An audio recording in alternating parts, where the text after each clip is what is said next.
Your period on the Eastern Shore on the, well, thank you again for meeting with me, and I've got stuff from last time.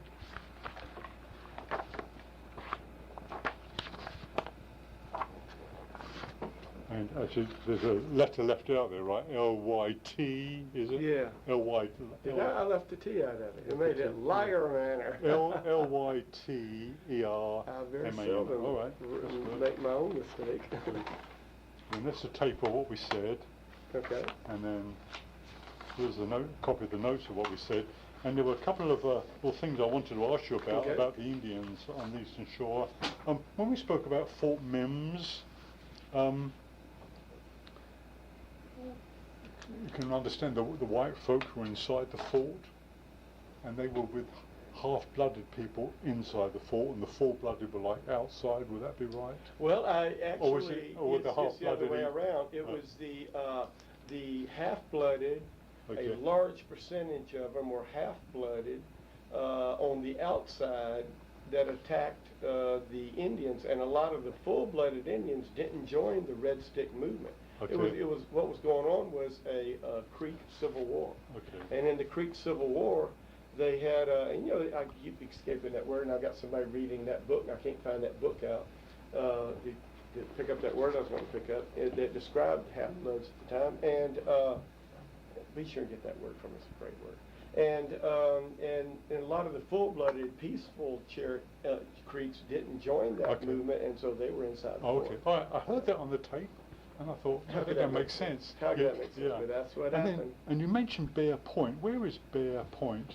Bear Point is, you would go down, you would go to Gulf Shores. As soon as you cross the canal, you would go east. And when that whole land out there by Orange Beach dead ends, where Orange Beach dead ends. You don't go to the beach. But it dead ends to the east. You're at Wolf Bay. Oh, okay. And Bear Point sticks out into Wolf Bay, and Oh No Island is right to the south. Okay, all right. Just last Saturday, they found another effigy head and a tail. They found the head and the tail to the bowl. All right. Mm-hmm. Good. And then what is paddle stamped? You said it was like a pattern on a paper paddle towel. Stamp. Yeah, paddle stamp. It's like a square.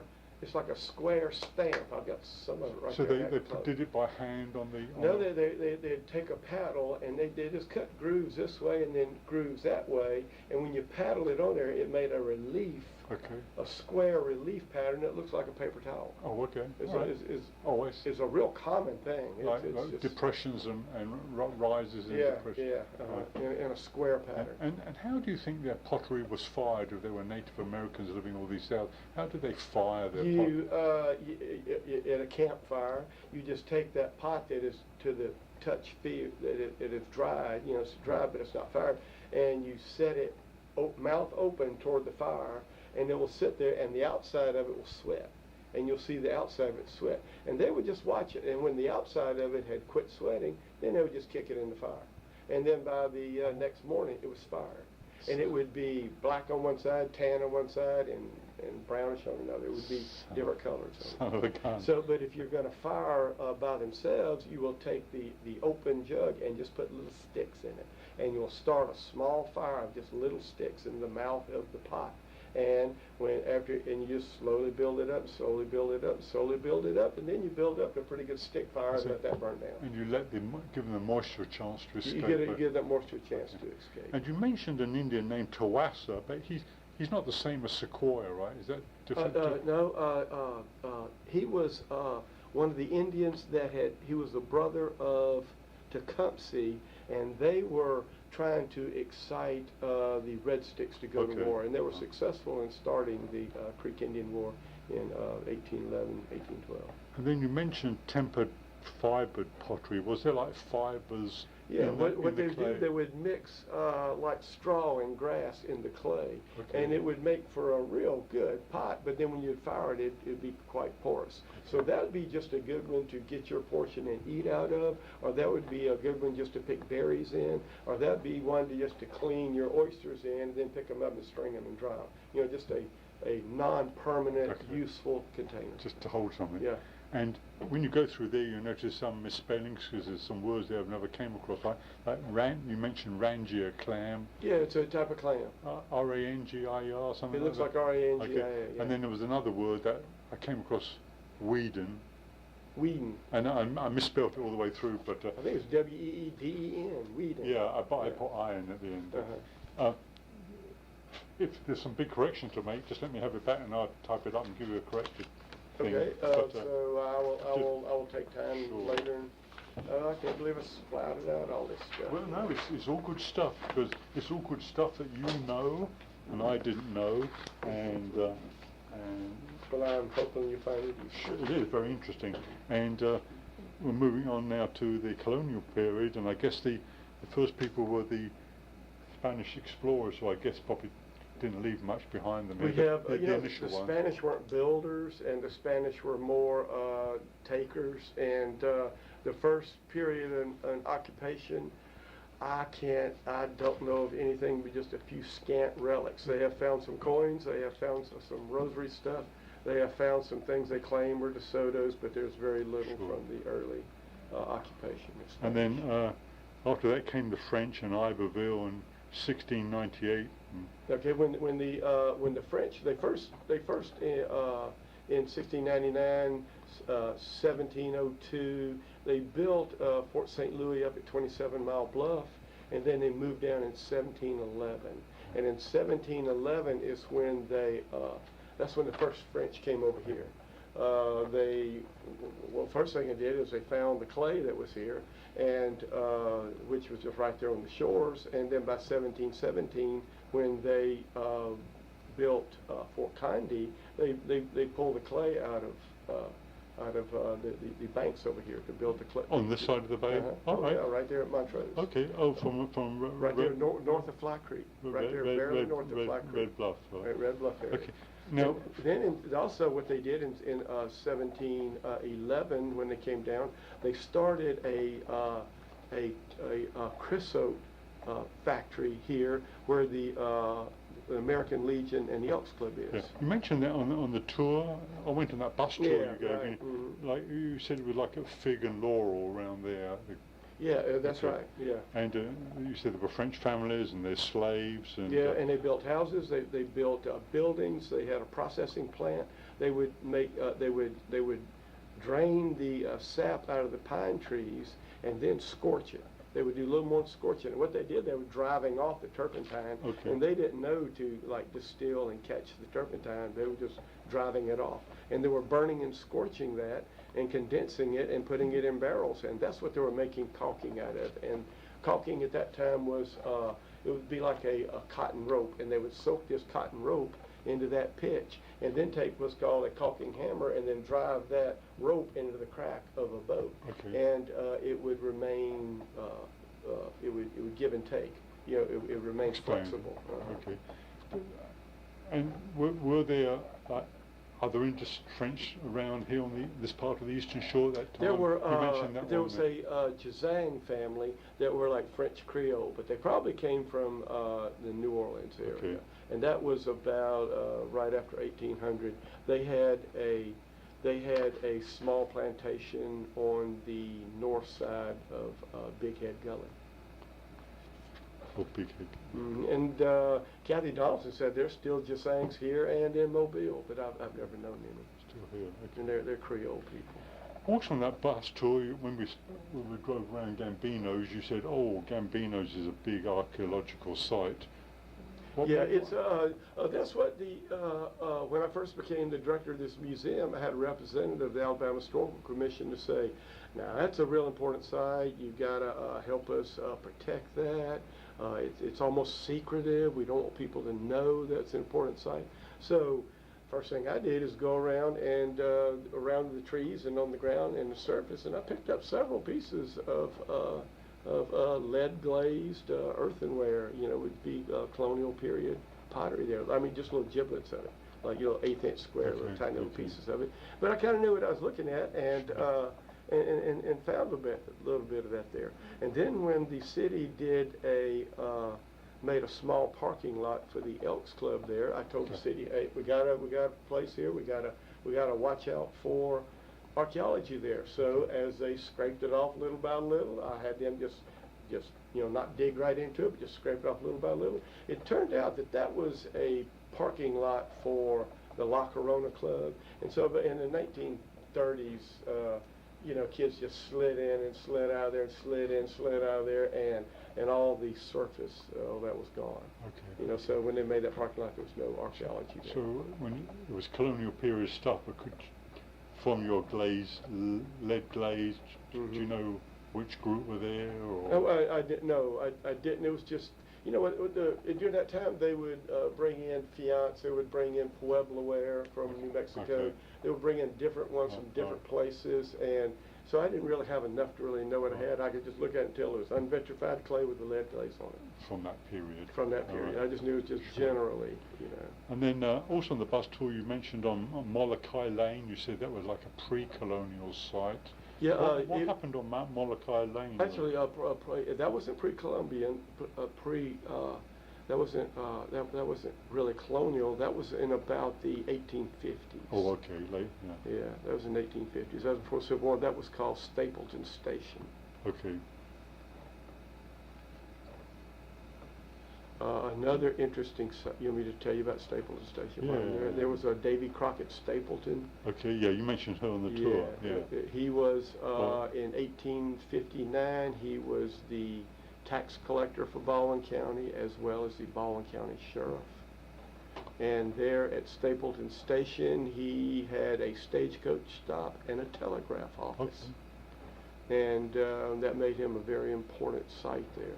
And that cemetery was the family cemetery there. It later became known as Tatumville, and later became known as the Tatumville Cemetery. And then it was discontinued like in the 1920s, and they supposedly moved the bodies and started the Twin Beach Road Cemetery. Okay.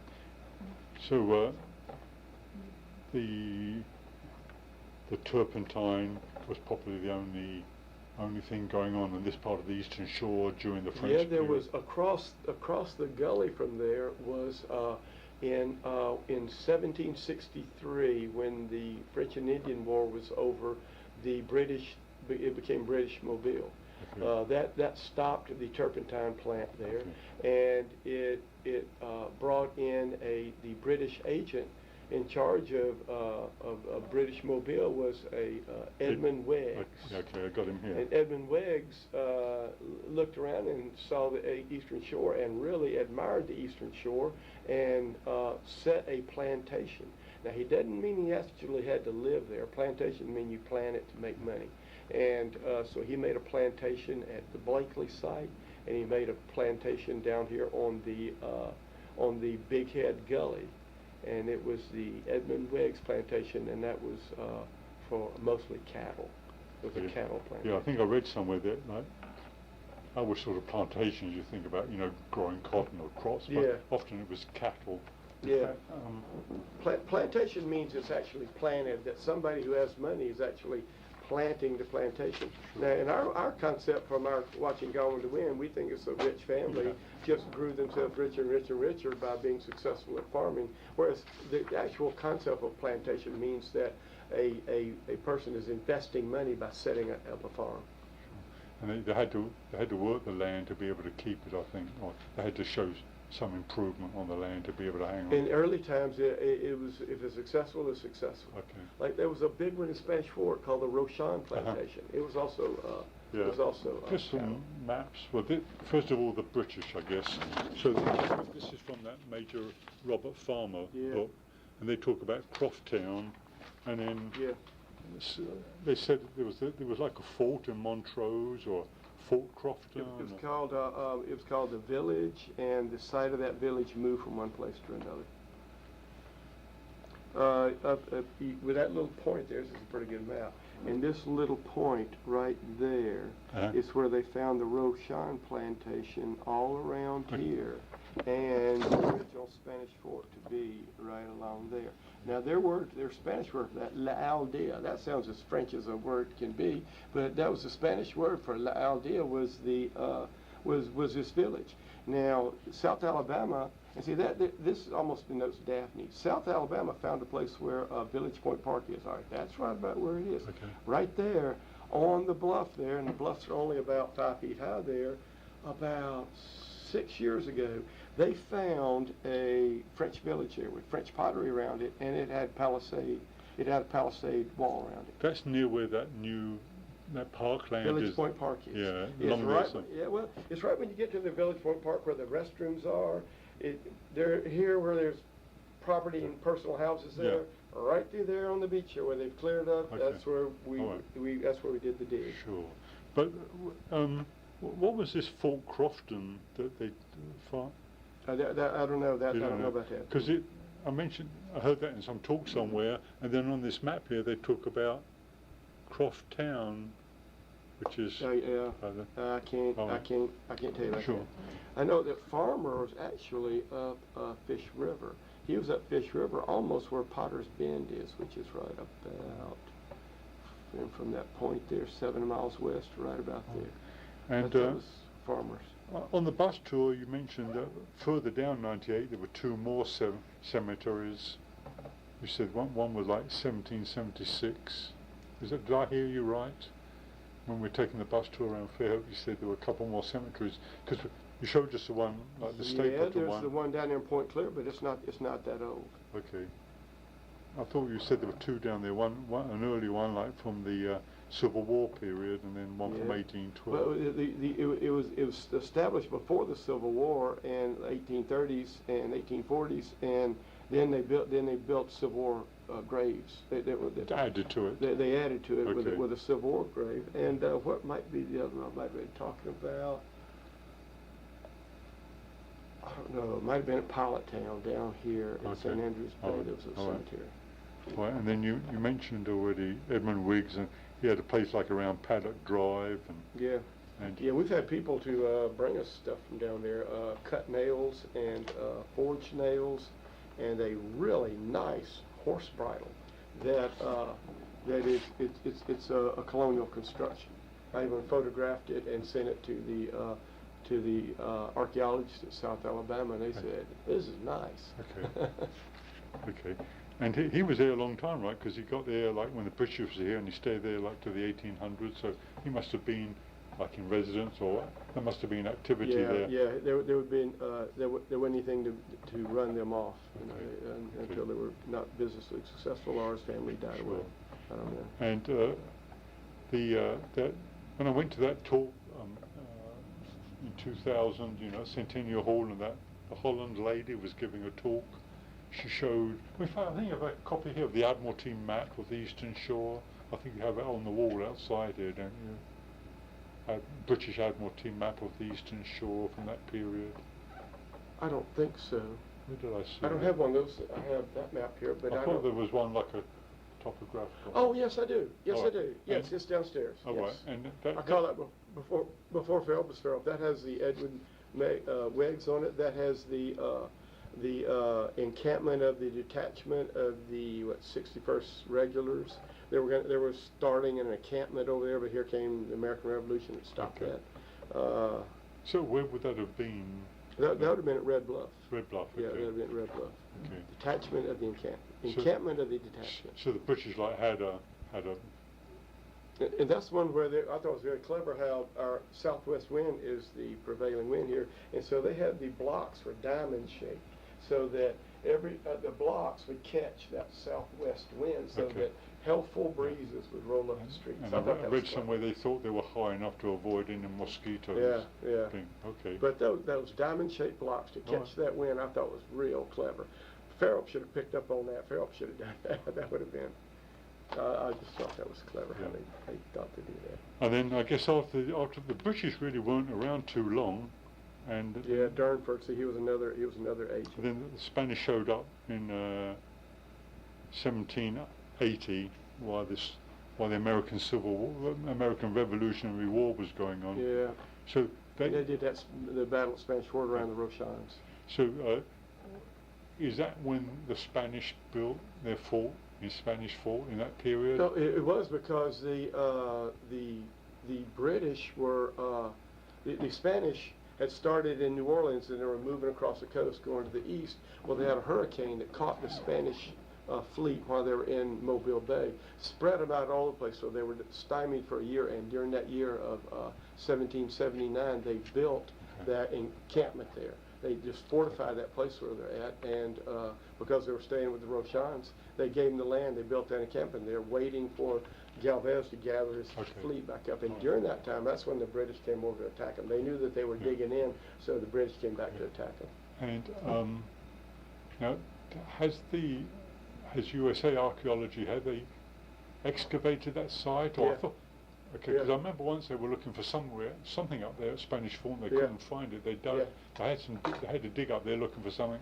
And I helped secure a large grant for that, and at the tune of $29,000. And we dug up the world up there. And what we did, that's when we found the Rochan plantation. And we found Rochan plantation. It was burned during the battle. We found that it was burned with everything in it. And we found the kitchen with all the stuff still there. Food storage jars all smashed in position. A wad of knives, a wad of spoons, a wad of forks. I myself helped excavate one of the slave houses, and right in the door, is one door of the building, right in the door was a majolica bowl with the two halves sitting right inside each other, sitting right in the door.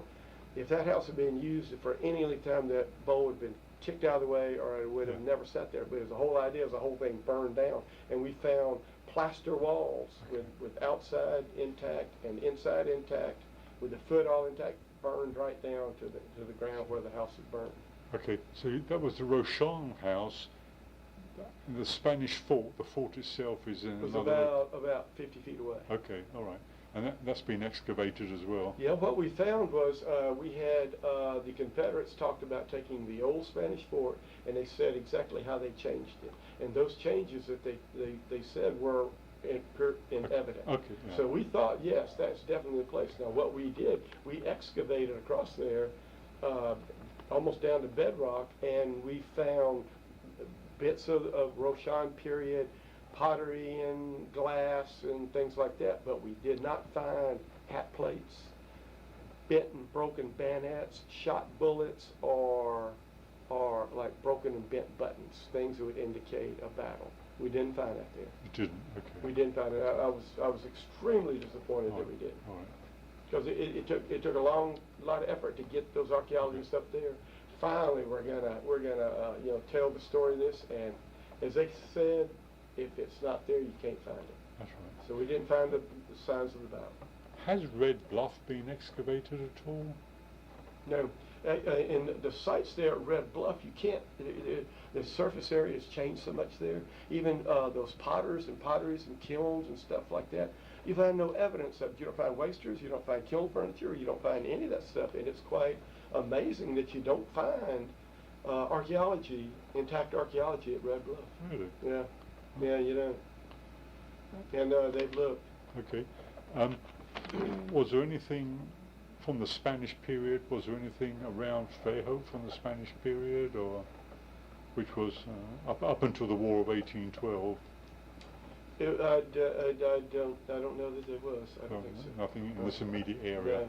Yeah. I read somewhere or heard someone say that the land around here was okay, but it wasn't really great for agriculture. It went great. Now what they did is after the Civil War, a Swedish land company bought about the bottom third of Alabama and the panhandle of Florida, and they logged the whole south here.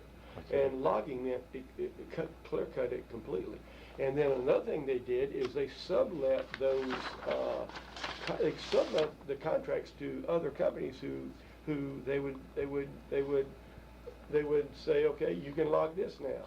Okay, 10 years later, they say, okay, now you can log it. 10 years later, they'd sublet somebody else. So they got where they were coming through here just looking for a tree and trying to make their money, and they just cut down everything. So our place had been denuded and had been kept in a denuded state for decades, which caused immense amount of erosion, which would ruin your farmland. Okay.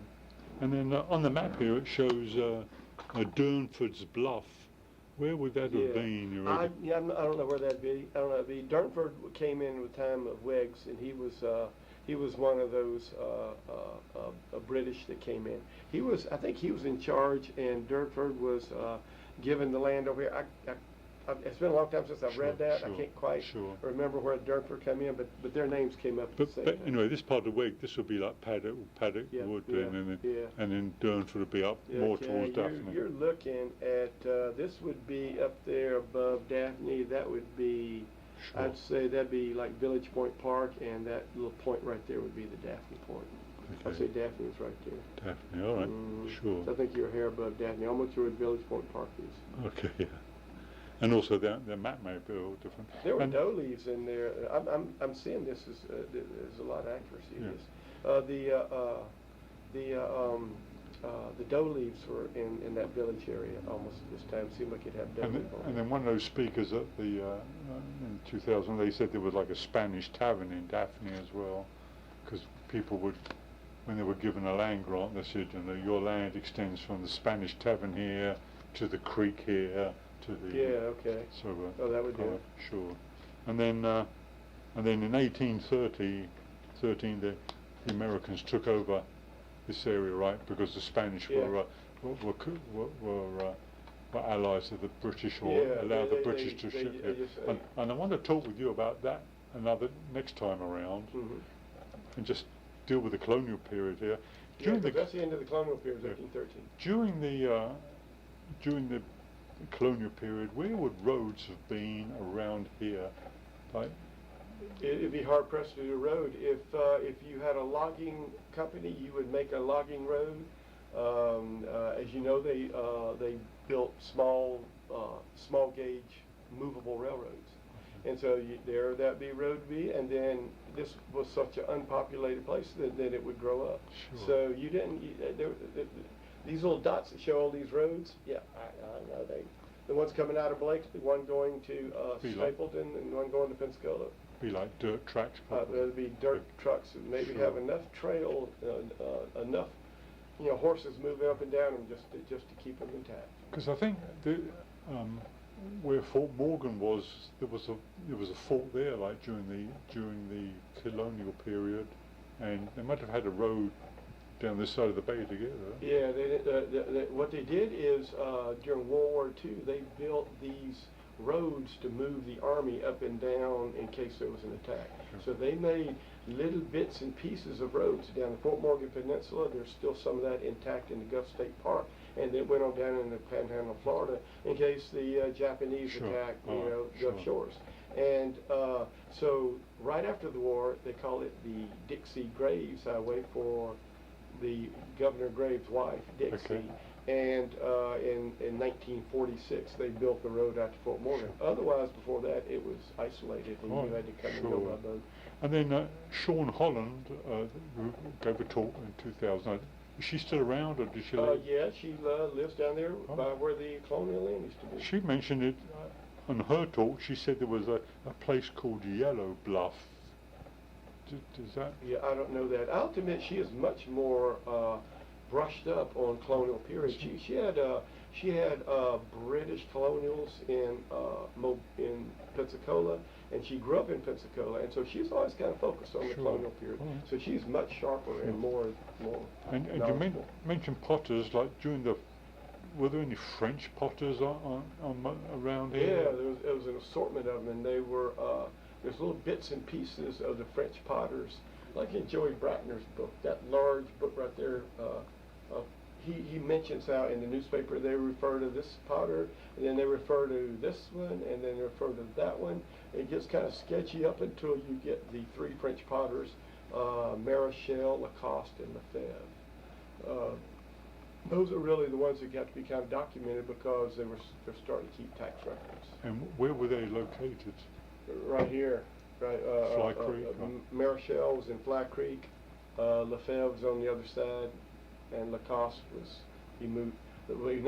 Lacoste was on the other side of the creek, a little bit north of that, and Lefebvre never marked a piece, and they can't decide where he was at. Oh, okay.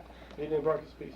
You know, Sure. you found wasters. Yeah. You know, you found a pile of wasters. You thought, okay, well, that's a pretty good idea. Sure.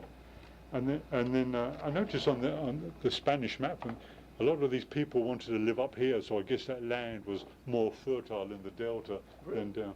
Well, I don't know if it's so much fertile, but where these two rivers come together, Tensas comes right up here, and the Mobile River comes up here. It splits into the Alabama River and the Tombigbee River.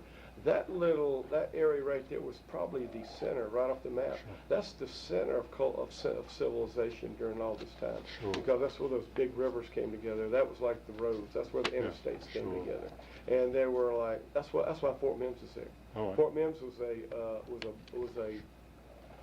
Samuel Mims had a ferry to ferry people across to get to that area. And it was from there that they went down Mobile Bay to the 14th colony, which would be New Orleans. So that was an important place there. And so that's why he had more people up there. All right. And then there was like a spring in Montrose Valley, village was there, like a freshwater spring or for water or... In Montrose? Yeah. Before they built all over this area, we had multiple springs that burst out of the banks down there, because that's the natural thing for the tablelands to do, is absorb the water. Okay. And then they don't go down to the aquifers, they go down just shallow and then break out as they flow to the bay. And so there the spring will naturally gush out of the bank there. Even though the land around here is kind of clay, isn't it? When you dig down, it's sandy. It's sandy, but then you get past the sand, and it has that red clay.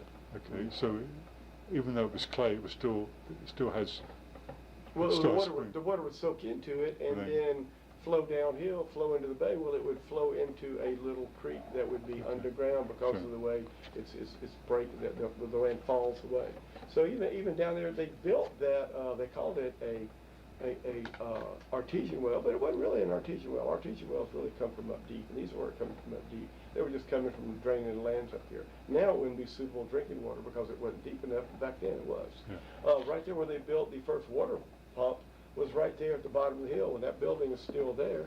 They built that in 1915 as the town first water pump, and they built it over an artesian well there, and it really was a little more than. Is that like the fireman's hall? Yeah, that was built over what was called an artesian well, and then even when I was a little boy, there was still a pipe out there draining some of that water. Okay. But then they've learned where that water is coming from, and they have done everything to get rid of that. They've even caught that water now, and they have black pipes that go out to dump it into the bay, so that all the beachfront will be solid land.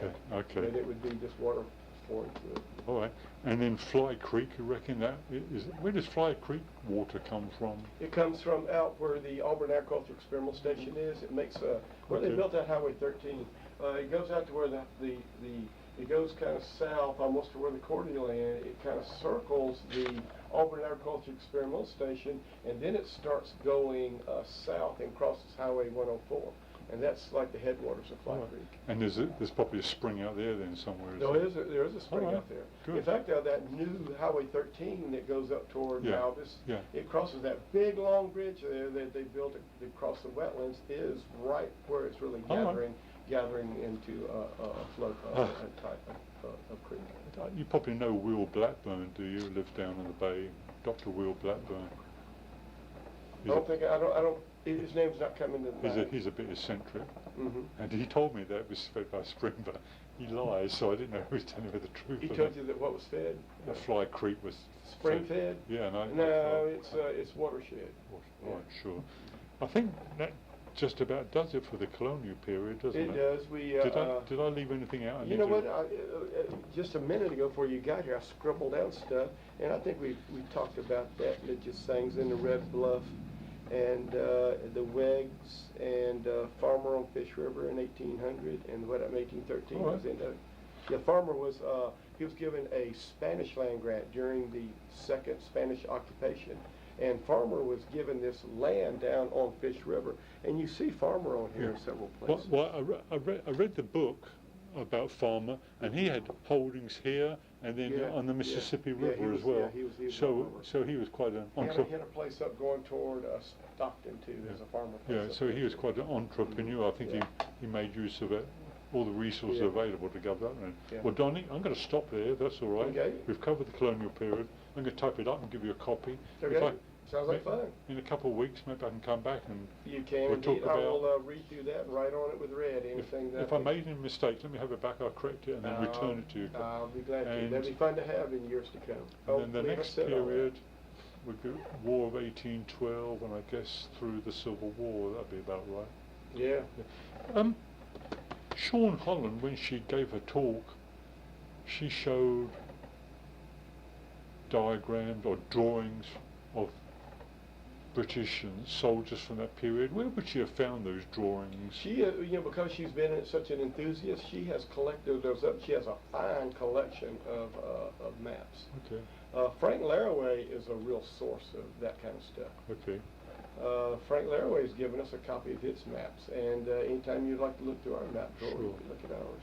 But Frank Laraway was like a surveyor, and he was like a historian and a surveyor, and he was always into where the old road used to be and where the old that used to be and where they found the old well and all. He was always really into all that. So Frank Laraway could give you some input on that. But where would she have found out though about what the British soldiers or the Spanish soldiers of that period, what they were, their uniforms were like? She's just well researched. She is well read, and she's somebody like me. She's a historian, and she just paid attention. All right. She paid attention, and when she saw a map, she procured a copy. All right. So she was just a real enthusiast, and again, she is much more knowledgeable with the colonial period than I am. Good. All right. Well, thank you, Donnie. I'm going to type all this up. Let you have it back in a couple of weeks. I'll email you again. Okay. Sounds great. If it's convenient. Good. Yep. Been an interesting talk.